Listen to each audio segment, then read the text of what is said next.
El teorema de Pitágoras es una herramienta que nos permite medir distancias entre dos puntos, ya sea que estos puntos se encuentren en un espacio de 2 dimensiones o en un espacio de 3 dimensiones. Bueno, de lo que tú sabes de preparatoria es que, dado cualquiera de dos puntos A y B separados una distancia, si estos dos puntos se encuentran en el famoso plano cartesiano, que en este caso es el plano R2, R2 es un espacio de 2 dimensiones porque tenemos una altura y una anchura, pero no hay profundidad. En este espacio podemos medir la distancia entre el punto A y el punto B utilizando el famoso teorema de Pitágoras.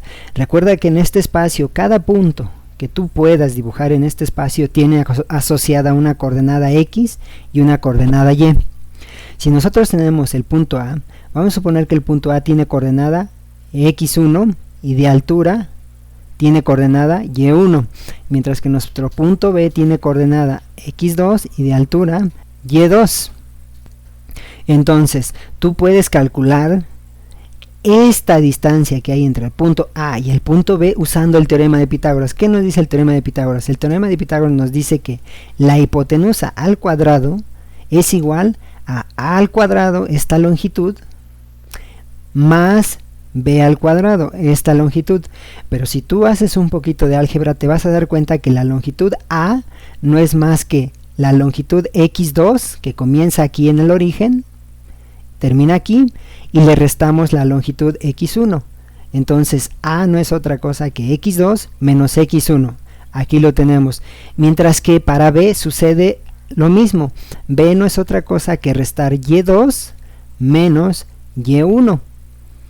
Al restar y2 menos y1 obtengo B. Si tú sustituyes este x2 menos x1 y este y2 menos y1 en el teorema, vas a tener que la longitud C, o la distancia que hay entre A y B, va a ser x2 menos x1 al cuadrado más y2 menos y1 al cuadrado.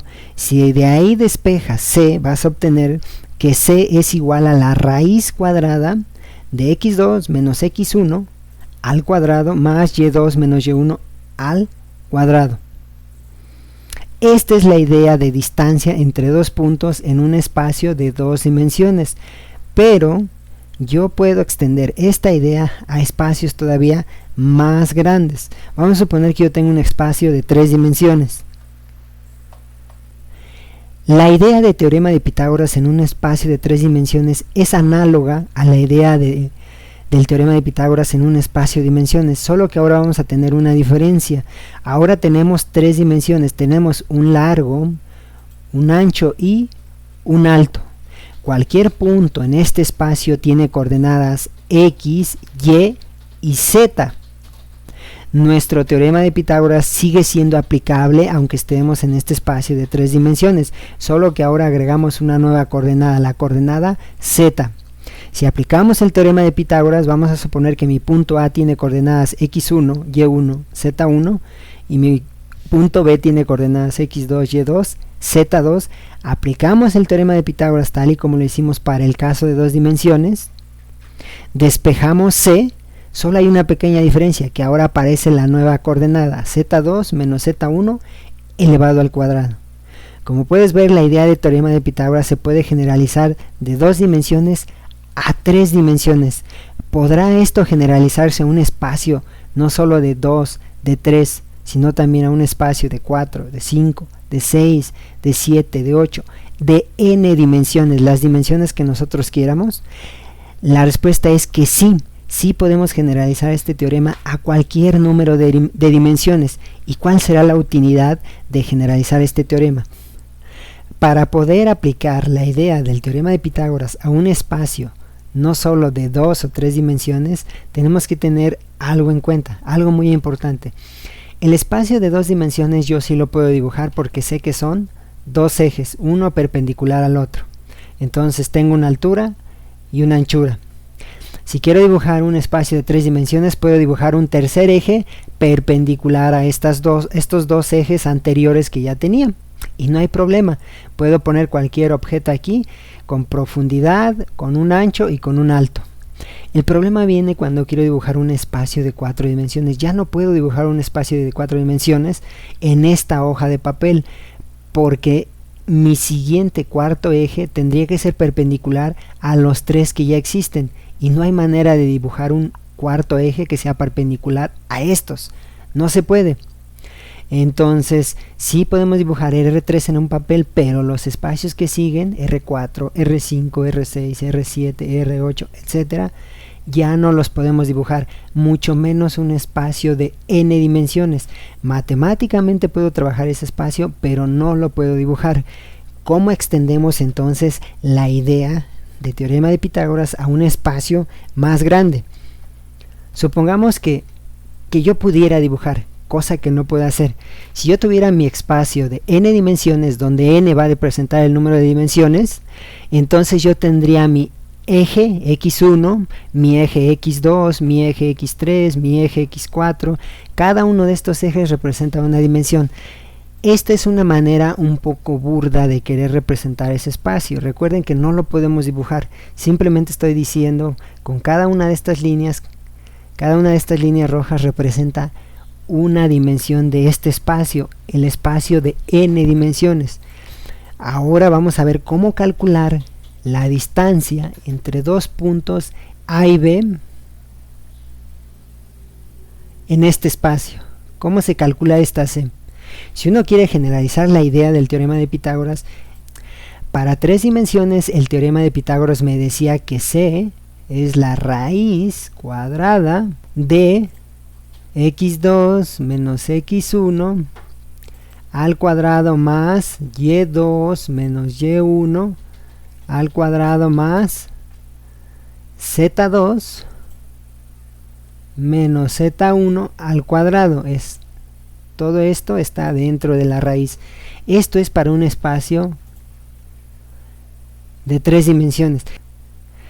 Si yo quiero generalizar la idea del teorema de Pitágoras a n dimensiones, vamos a suponer que mi punto A va a tener coordenadas x1, x2, x3, x4, x5 y así hasta xn. Ahora mi eje X lo representa el X1, mi eje Y lo representa el X2, mi eje Z lo representa el X3, mi siguiente eje, mi siguiente dimensión lo representa X4, mi siguiente dimensión X5 y así sucesivamente. Mi dimensión N la representa esta, XN. Mi punto B, vamos a suponer que tiene coordenadas Y1, Y2, Y3, Y4, Y5 y así hasta Yn.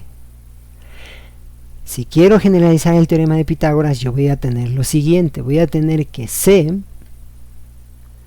va a ser igual a la raíz cuadrada de Y1 menos X1 al cuadrado más Y2 menos x2 al cuadrado más y3 menos x3 al cuadrado más y4 menos x4 al cuadrado más, y así hasta llegar a la última dimensión que es n. Entonces sería mi yn menos xn al cuadrado.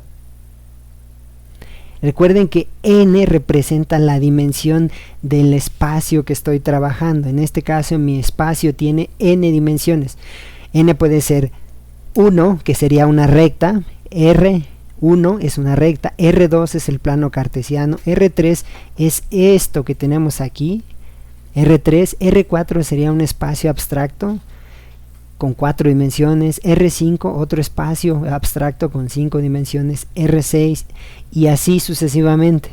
Podemos continuar. N puede tomar cualquier valor. Entonces esta sería la generalización del teorema de Pitágoras para n dimensiones. Esta sería la generalización. la raíz cuadrada de y1 menos x1 al cuadrado más y2 menos x2 al cuadrado más y3 menos x3 al cuadrado más, y así hasta llegar a yn menos xn al cuadrado. Este es el teorema de Pitágoras en n dimensiones. Como acabamos de ver, para representar nuestros ejes en el espacio de n dimensiones ya no utilicé solo la letra x, y y z. Estoy utilizando solo la letra x y le pongo un numerito. x1 se refiere a la primera dimensión, x2 se refiere a la segunda dimensión, x3 se refiere al tercer eje que representa la tercera dimensión, x4 se refiere al cuarto eje que representa la cuarta dimensión, y así sucesivamente hasta llegar a xn para representar la enésima dimensión, lo cual nos lleva al teorema de Pitágoras en n dimensiones. Ahora que ya tenemos nuestro teorema de Pitágoras expresado en n dimensiones, lo vamos a dejar de su forma original, es decir, la hipotenusa al cuadrado va a ser igual a y1 menos x1 al cuadrado más y2 menos x2 al cuadrado más etcétera hasta llegar a yn menos xn al cuadrado. Vamos a dejarlo de esta manera, y ahora vamos a trabajar la idea de métrica. La métrica para este espacio Rn ya está inmersa en este resultado final que obtuvimos, solo que tenemos que escribir el teorema de Pitágoras de una manera un poquito matemáticamente más elegante. ¿Cuál es esa manera? La siguiente. Acabo de escribir el teorema de Pitágoras aquí en color azul. Ahora voy a utilizar la letra S en vez de la letra C, pero sigue representando a la hipotenusa. Vamos a utilizar la letra S por comodidad. Entonces vamos a tener S al cuadrado va a ser igual a la suma. Aquí tenemos dos sumas, una que involucra un índice que va a ser alfa, y ese índice va a correr desde 1 hasta n, y lo que sigue es otra suma para otro índice beta que va a correr desde 1 hasta n, y este índice va a ir tomando valores justo aquí donde aparece. Cuando tú haces los cálculos, que es mera álgebra muy sencilla, un ejercicio para casa, le vas dando valores a alfa y a beta, vas a obtener el teorema de Pitágoras, que está en color rojo, siempre y cuando esta g alfa beta que aparece aquí, que es lo que vamos a llamar la métrica, tenga esta forma. Es decir, cuando alfa y beta tienen el mismo valor, g alfa beta vale 1, y cuando alfa es distinto de beta, tienen valores distintos, g alfa beta vale 0. Si tú aplicas esta regla a esto que está aquí, vas a obtener el teorema de Pitágoras que está aquí en color rojo. Lo que acabamos de obtener en color azul aquí es lo que conocemos en matemáticas como la métrica, pero esto es la métrica para este espacio Rn, y tiene esta forma: 1 si alfa es igual a beta y 0 si alfa es distinto de beta. Si no tiene esta forma, no obtenemos este teorema. Este tipo de espacios se llaman espacios euclidianos, y la métrica en ese tipo de espacios tiene esta forma. La idea de métrica es muy importante porque nos permite medir distancias en el espacio que vamos a trabajar. Esta métrica en particular nos permite medir distancias en este espacio Rn, y lo que obtenemos como resultado pues es el famoso teorema de Pitágoras, siempre y cuando la métrica tenga esta forma. Bueno, hasta aquí este video. En los próximos videos vamos a empezar a trabajar esta métrica para espacios euclidianos. Existen otro tipo de espacios que no son euclidianos, y ahí la métrica no necesariamente toma esta forma. El espacio-tiempo de la relatividad general tiene asociada una métrica mucho más complicada que esta que tenemos aquí. Se parece, pero tiene unos pequeños cambios, y esa es la idea de todo este curso: entender cómo es que la métrica que va a aparecer para el caso de la relatividad general nos ayuda a entender toda la dinámica de espacio-tiempo. Entonces, si te gustan mis videos, Por favor, dale un like, ayuda a crecer a mi canal si te gustan, para seguir con este tipo de cosas. Esto fue Ruido Cósmico, nos vemos en el siguiente video.